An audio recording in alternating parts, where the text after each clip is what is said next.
Working Maugham म्हणून मला एक गोष्ट खूप उशिरा समजली, सकाळची सुरुवात कशी होते त्यावर पूर्ण दिवस कसा जाणार हे ठरतं.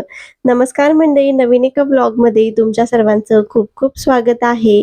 तर आजच्या या व्लॉगमध्ये मी तुम्हाला माझं ऑफिस सुरू होण्याआधीचं सकाळचं रुटीन दाखवणार आहे.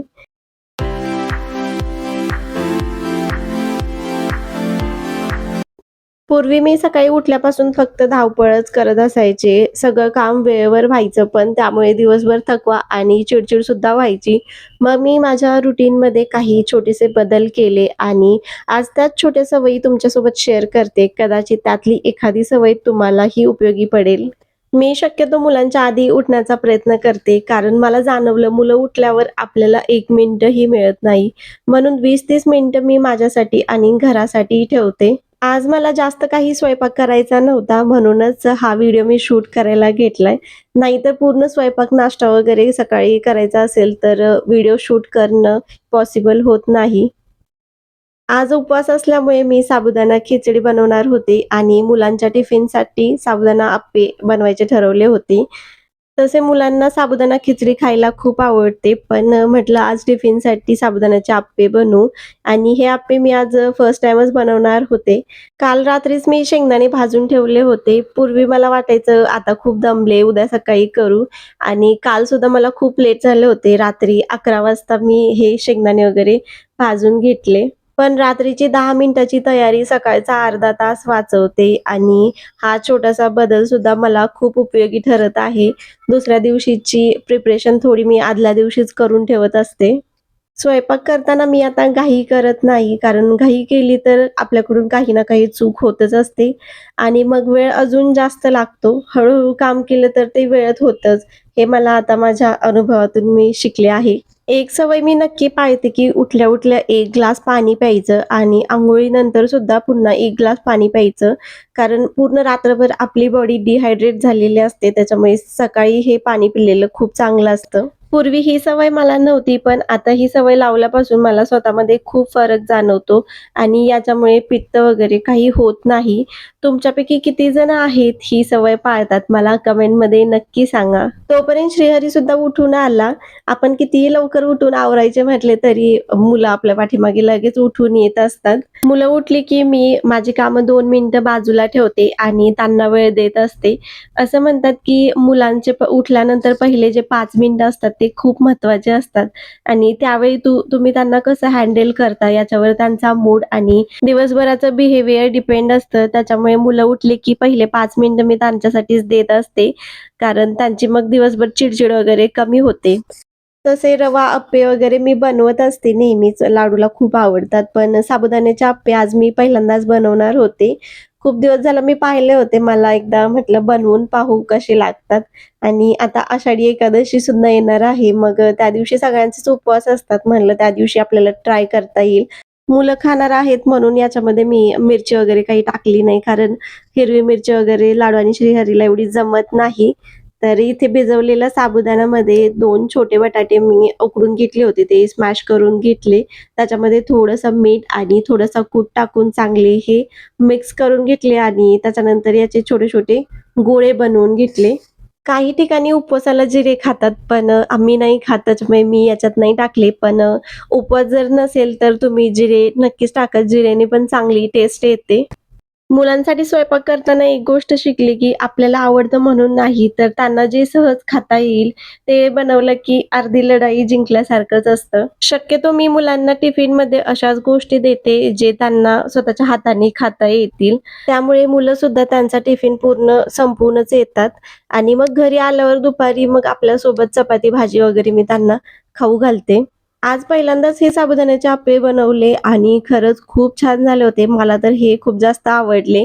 फक्त 1 चमचा तुपामध्येच एवढे सगळे अप्पे झाले होते. कमी तेलकट तुम्हाला जर खायचं असेल तर हा बेस्ट ऑप्शन आहे आणि आतमध्ये पाहिलं तर एकदम जाळी पडली होती आणि आतपर्यंत सगळा साबुदाणा शिजला होता चांगला.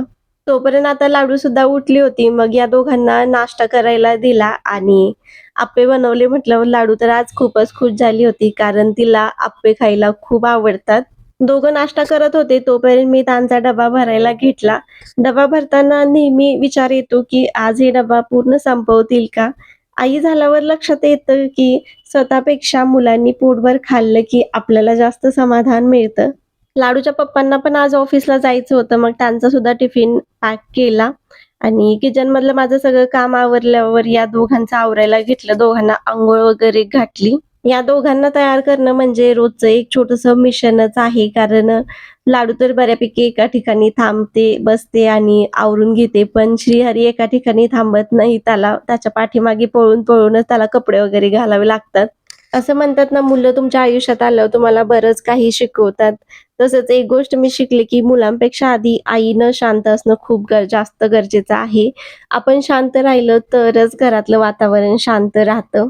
आपण जर चिडचिड केली तर मुलं सुद्धा तसंच वागतात. ते सुद्धा चिडचिड करू लागतात. त्याच्यामुळे सगळी कामं आपण शांतपणे करायची. मुलं आपल्याला त्रास देणारच, पण आपण त्या गोष्टीचा त्रास करून घ्यायचा नाही. आपण अगदी शांत त्यांना हँडल करायचं.